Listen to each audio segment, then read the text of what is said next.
Yaani we mzee, mwezi umefika umegoma kunipa hela yangu. Haya, mpaka tupelekane kituoni. Kama maisha huku mjini yamekushinda, bora urudi kijijini. Sio kila siku kodi yangu hunipi. Haya, leo ni siku ngapi unanizungusha? Alafu we mzee kama mchawi, yaani kazi ufanye hela unapata. Itakuwa ndo unatukopela hela zetu. Mimi naona hela zangu mwenyewe sipati. Yaani nimekusikiliza ulivyonitemea hizo shombo zako muda wote. Haya, mimi ni mchawi? Yaani maisha yamenishinda, nirudi kijijini? Ni kwenu? Hembu tulia wewe, kwa nyumba gani? Haya, nyumba yenyewe mvua ikinyesha, yaani bora nje ndani. Kwanza samahani Mazahausi kwa kukuingilia maisha yako, kwa sababu wewe ndio umeingia ya kwangu. Haya, una madeni mtaa mzima. Yaani unakaribia kuzeeka alafu hufi. Haya, kazi kuunguza tumaini na pombe.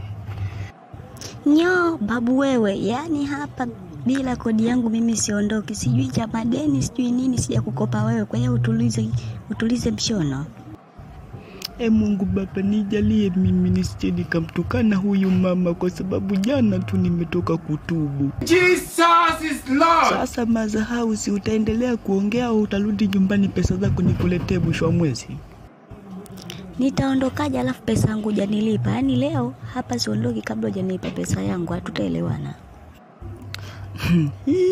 Wewe kweli Mazahausi, utaondoka hivyo ulivyokuja. Hapa hamna pesa, ondoka. Kama unayataka utayapata muda sio mrefu. Yaani we mzee, leo mimi sikuelewi. Bila kunipa hela yangu hapa hatuelewani. Tutaelewana tu, nikikujibu niite mbwa. Sawa baba ndala ndefu, hiyo hela yangu sana kuja kuchukua lini? Wewe mjusi mwenye matege, nani baba ndala ndefu? Sawa mbwa, kwa hela yangu mimi nakuja kuchukua kesho. Kama mimi ni mbwa, kesho utakuja kuchukua hiyo hela yako, lakini kama mimi ni binadamu, ukija ndo utayajua. Umewahi kuzikwa mzima, ndo hiyo kesho utayajua. Asante kwa kupoteza muda wako kutazama klipu hii. Sasa nataka nikuombe, bonyeza hayo maandishi mekundu hapo chini, yani neno subscribe, tuwe pamoja ili kupata notification pindi ninapo posti uwe wa kwanza kutazama.